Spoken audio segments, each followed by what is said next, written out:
Hello and welcome to the Plugged In Golf Podcast. I'm your host, Matt Saturnus. For the first time, we are doing this on both YouTube and audio, so trying something different, hoping to reach some more people this way. This is going to be a two-part podcast. The first part, we're trying something also new. This is going to be called This Week in Gear, and it's going to be a chance for me to talk more about things I've reviewed, things that have just come out, things that are interesting to me, uh, anything along those lines. Just a chance to do a little more free form, long form discussions about some things that maybe you read the reviews, maybe you didn't, but just a chance to talk about gear a little bit. And then the second half, we are going to answer some listener questions. We got some phenomenal questions.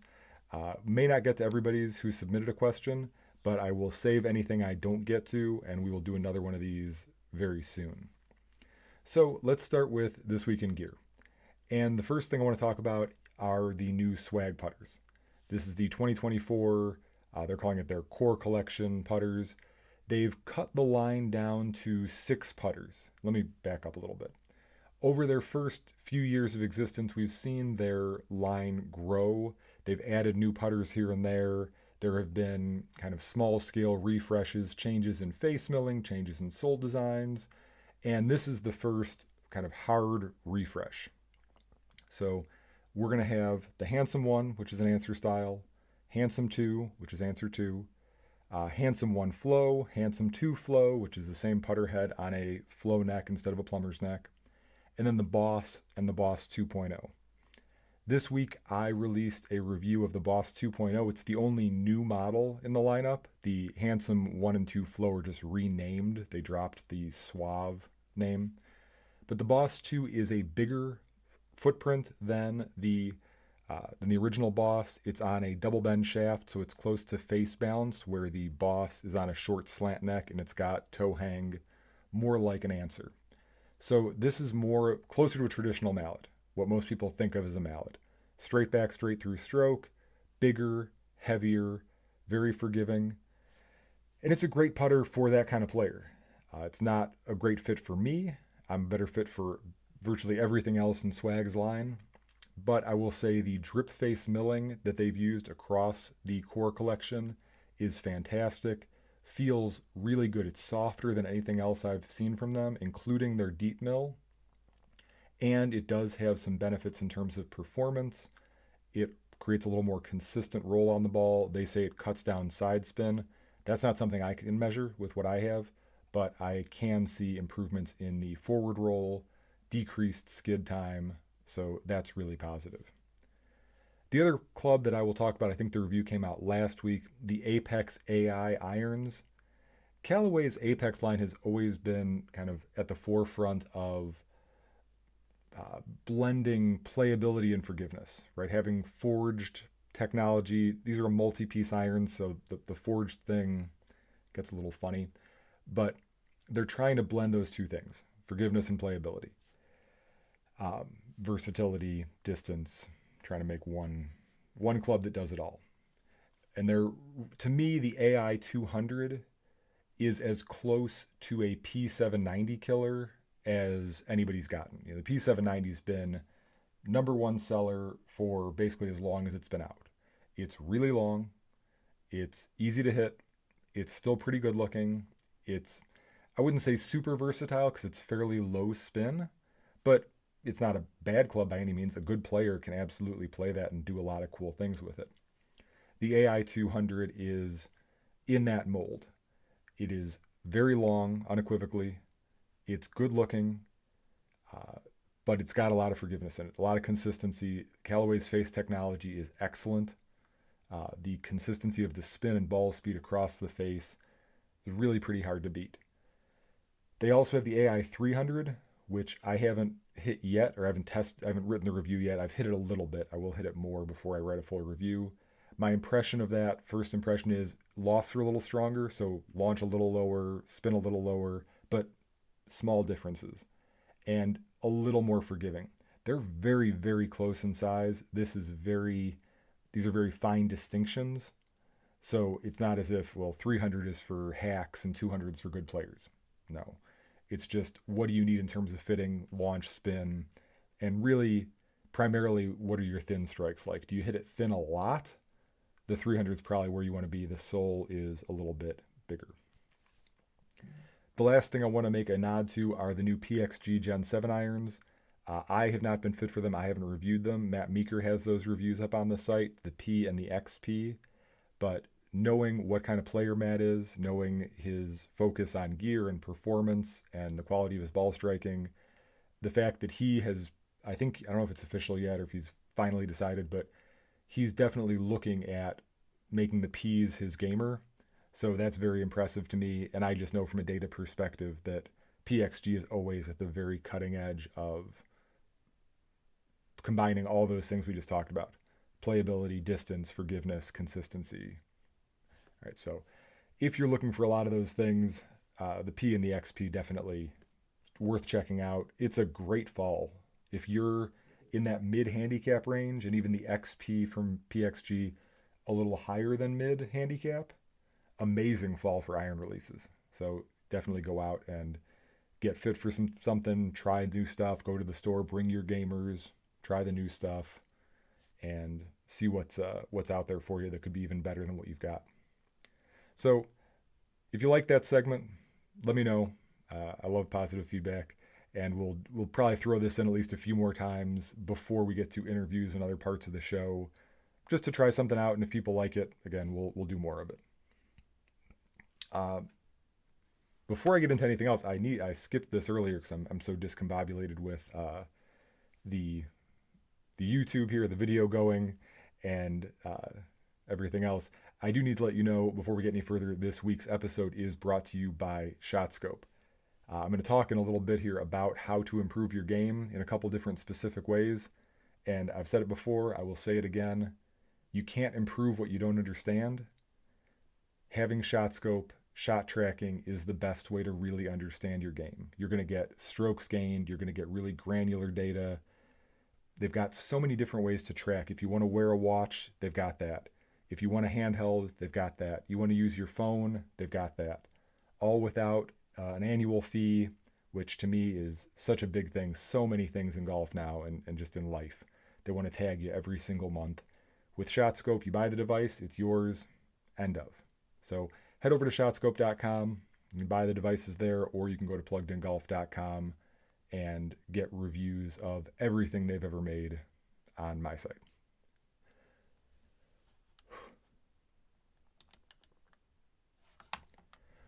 All right, so let's get into our mailbag. We got a lot of great questions, some quick questions, a couple that I'm going to talk about for a while.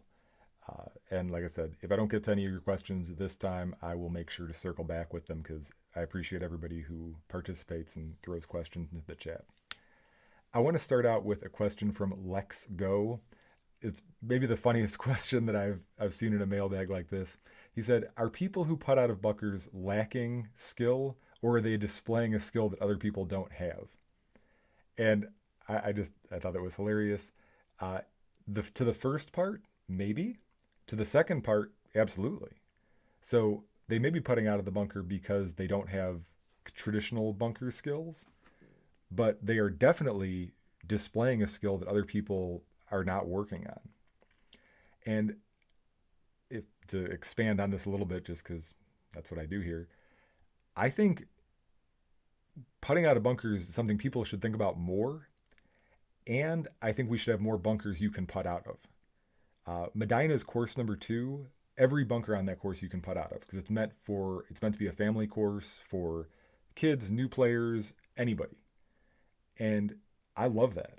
I think that the defensive par model of architecture is just I'm not interested in it. So having these crazy deep bunkers that a recreational player goes walking down the stairs into and then just is demoralized when they hit wall, face of the bunker, face of the bunker, face of the bunker. Oh, okay, cool. Like this guy's taking an 8 and he's sad. Like, I don't know. Like even these bunkers that you can putt out of, if I'm a really good bunker player, I still have an advantage because I have choices. I could putt out of it, but if you put some fringe past the bunker and I'm hitting a traditional bunker shot and flopping it out and landing it where I want it, I still win. I'm still getting a big advantage. So I just think that's a cool idea and something I'd like to see more of. But Lex, thank you for that question. I think it's awesome. Jay Pizzle said he wants to walk more. Asked essentially, should he get a stand bag or a push cart, and if I have recommendations. Uh, I would strongly suggest a push cart. I'm a Sunday bag guy. I like to carry, but when I test push carts, every time I test push carts, I realize, oh man, this is a lot easier. Push carts are the much better transition point from riding to walking. And honestly, there's a reason you see competitive NCAA, competitive amateur players pushing because it saves more energy for playing golf. So keep one bag, keep the bag you have. Don't try and bounce your stuff between two bags. I do that and I hate it. I do it for a variety of reasons. Kind of, I feel like I have to a little bit. But if I could keep everything in one bag, I would totally prefer to do that. Have the push cart. It's going to be easier uh, just on your body. You're going to have more energy.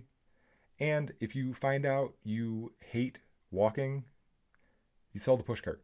And you can sell it for probably a pretty good buck versus a beat up stand bag, which you're going to put it on Facebook Marketplace for $50. So that would be my advice to you.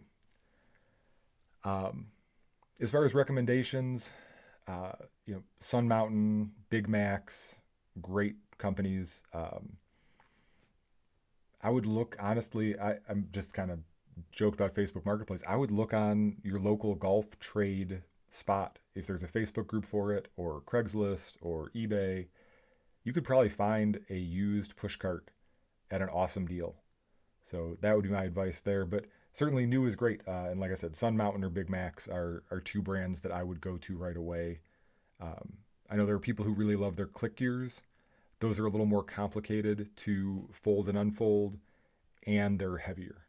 Really good carts, good roll, but I think, like I said, I would go with Sun Mountain. That's what I use personally, is an old speed cart. I've never found anything that's like so much better that I feel like I have to change.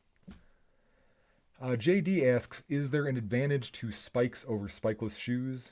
Yes. I will defer to an expert and then I will give my own opinion. I had somebody who studied biomechanics. I don't know if that makes him a biomechanist or I don't know what else it would be, but uh, he was on the podcast a while back, and he said, I think his line was, "Golf is the only game where people give up a competitive advantage to be comfortable." He had a really strong opinion or strong data to support the idea that you can create more speed, you're going to have more stability with traditional spikes. And my personal feeling, my experience is the same. I would say when I wear traditional spikes, I feel more grounded, I feel more stable. I still wear spikeless a lot because I'm really committed to barefoot shoes, not having a big heel rise or heel drop. Um, and it's hard to find that in a spiked shoe, although True is working on that. Um, but if I was playing a round of golf for money, if my life was dependent on it, I would wear spikes. So. Jay Streck asks, do I have any ideas to make the Tour Championship better? And I will say simply, go back to the way it was.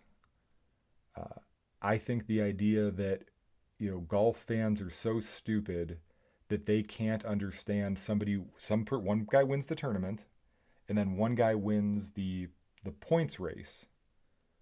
I think that's offensive. I don't think you're doing a good thing by being condescending to the audience. That's my opinion anyway. I don't think it's that complicated to say Tiger played the best this week, but Justin Rose had the best 3 weeks of playoffs. That's super common in F1. A lot of times in the last few years, somebody's won the drivers' championship before the last race, and they won it by finishing third or something, right? I don't think it's that complicated. And I think that making the Tour Championship not a real event, because you've got these staggered scores, right? So it's not even an official win. And I think that's lame. And also, I think it leads to bad tournaments. I know Scotty also played well this week. And I haven't gone back and looked at exactly what the scores would have been, but I have to think that would have been a more competitive tournament, more interesting to watch on Sunday if he wasn't 5 shots up. Um, Again, maybe you're going to tell me that, well, the guy who he beat by 5 started 2 shots back, so he still dusted him by 3. Okay, maybe. But I'd still rather watch up 3 than up 5. There's a lot more interest there to me. So that would be my opinion, is just go back to points on one hand, the tournament on another, and the two things are just their own thing. Let it be that way. Now, I have two timely questions here that may be my last two because I have a lot to say about these. I think they're really, really good. Arius Hoops, great name. With fall golf coming, what equipment changes should we be thinking about, or what changes to our game should we be thinking about? So, start with for your game. The biggest thing is your distance is probably going to roll back a hair because you're going to be wearing more clothes. You might be colder. The ball's going to be colder. You're probably not going to hit it quite as far. So just plan in your mind. I'm going to need an extra half a club. Or if I'm really right on that border, take a little extra club or hit it a little harder. Don't expect to get 100% full value out of every single swing. So that would be the biggest overall change to the game. I would say also, depending on the way your course is kept up, if you're like me, you're dealing with municipal courses and lots of leaves everywhere, maybe the course conditions just get a little worse. Really try to appreciate, hey, it's September, it's late September, it's October, and I'm still playing golf, and that's awesome. And don't get hung up on, I'm shooting 82 instead of 79, and what the hell? Well, okay, you lost a ball under a leaf. Probably you hit a good drive and then you couldn't find it, so you took a penalty there, and the greens were a little chewed up, and your drive rolled through 10 leaves and ended up cheating you out of 15 yards of distance. Um, so I think there's a lot more things that are probably going to negatively impact your score. Try to enjoy the game. Don't worry too much about every single round being your absolute best score ever. So that's what I would say mentally. In terms of equipment, I don't think there needs to be a lot of changes, and I'm not going to necessarily try to speak to the people who have 10 sets of wedges sitting, in their corner, and they're trading them out because there were 2 inches of rain versus 1 inch of rain versus a drought for the last week. So I don't think we need to change our equipment. I think we should think about having great cold weather gear. Uh, get a vest that is going to keep you comfortable when it's a little warmer and a little cooler.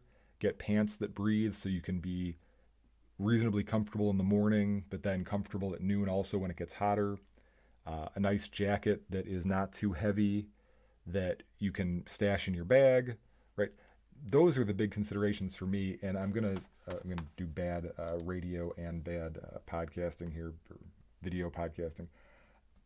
There was something I reviewed I think last year. It was a hand warmer. It was an electric hand warmer, and it's the best thing. Um, and I meant to look up the name of it before I started this, and of course I forgot. Um, and now I'm having trouble finding it. But it was what you see the quarterbacks wearing um, in for football. There we go. The little pouch that you clip it around your waist. It looks like a fanny pack. The G-Tech heated hand warmer. That was worth it. I was never going to come up with that name. G-Tech heated hand warmer. Check that review out on the website. It's a little bit of money, but it is so nice because I have really bad circulation in my hands. So I go play fall golf and my hands are freezing, and then you're not going to make good swings. You hit it thin and it's just going to hurt, and nobody likes that. So if I get this hand warmer, I've got it. I warm up my hands, swing it around to the back, make my swing. My hands felt good. If I hit it thin, it doesn't sting.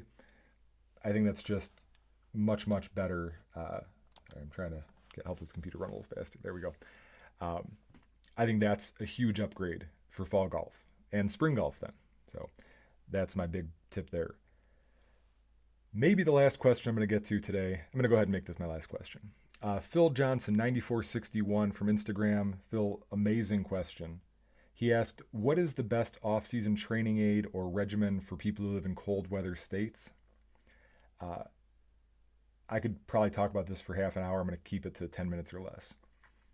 I would say for everybody, every golfer, the three things I would do every offseason would be speed, mental game, and um, general fitness, right? Mobility, flexibility, things along those lines.